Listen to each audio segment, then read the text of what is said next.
project I wanted to work on was restoring the clock for this car, and I cleaned up the terminals and hooked up to my 12-volt power source. It doesn't do anything. So I don't know if a contact's stuck in there. The back of it's a little crusty, and these contacts are a little rusty, so I don't know if it's stuck or if it has a bad contact or something else inside. So I guess I'll take these little crimps out of the case and split it and see what I see inside. Because this thing needs well, obviously it needs a mechanical restoration, but the lens is pretty well shot.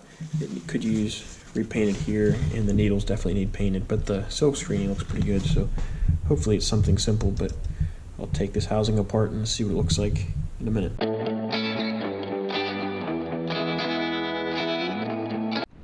Alright, so I got the clock kind of working.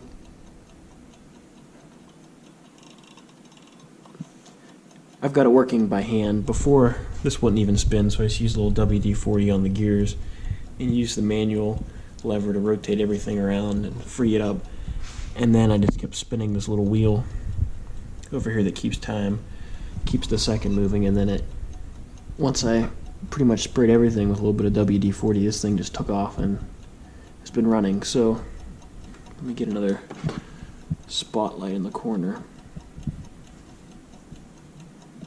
Not sure how well you'll be able to see it on the GoPro, but the mechanics of the clock work really well, so everything's ticking.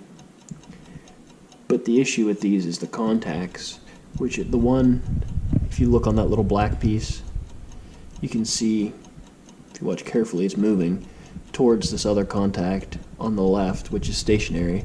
So that contact on the left has like a little crater dug into it. So I think if you put power to this thing, it's not going to do a whole lot, because all this is this mechanical clock with a relay in here. So whenever these two contacts touch, this jumps back over like I manually did, and it continues running. I think that happens like every 2 minutes or something.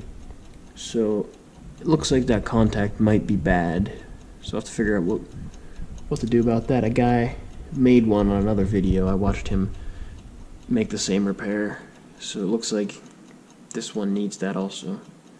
So I'll do a little research into that, and we'll see if we can figure it out. But it's pretty cool. Clock's still ticking.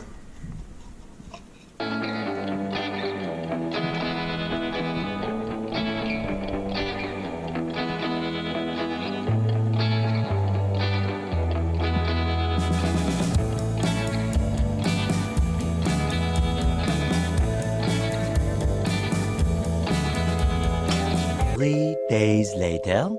So I just got my clock back from the Clockworks, and it came with this little pamphlet talking about how to extend the life of your clock, instructions for it, and it talked about the 1-year warranty of the clock. But it looks like he did a really nice job, especially on the cosmetic restoration. So it's all ready to go. Back in the car, they had to work on the movement a little bit, which is a flat rate, and it did need a new coil put in it because of the contacts were frying together and caused some damage. So it had that and just some cosmetic stuff, like he repainted the needles and then redid the bezel and stuff. So my part's pretty simple, just plug it in and see what happens when we start the car. It should work like a clock. But if you guys are interested in getting your clock done, I recommend sending it to him. He looked like he did a really nice job, and it was a really speedy turnaround, and I'm happy with it. So it wasn't that expensive, especially to have a good warranty on it like that. So I'm happy.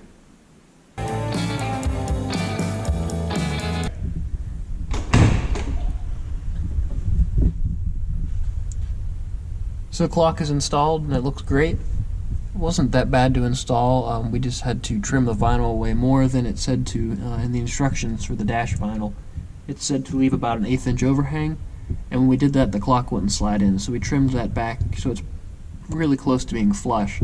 It slid right in, and then we put the two clips on.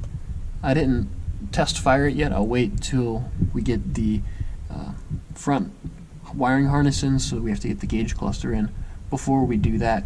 But then we'll see it come to life, and we'll check all the other electrical systems at the same time.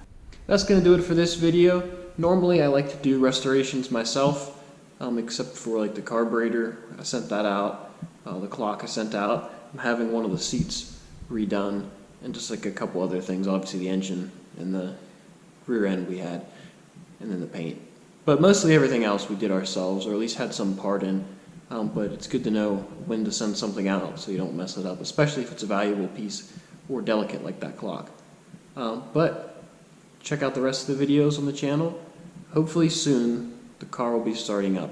I sent the gauges out to get restored. The guy didn't reface them anymore, so I ended up sending them over to California to get redone. So both the speedo and the tach are going to get refaced. The mechanisms are going to be gone through. Then once those get back, I can put the gauge cluster in the car and we can fire it up. So that's going to do it for this time. If you enjoyed, please give it a thumbs up. Be sure to subscribe, and I got a lot of work to do. So I'll catch you guys later.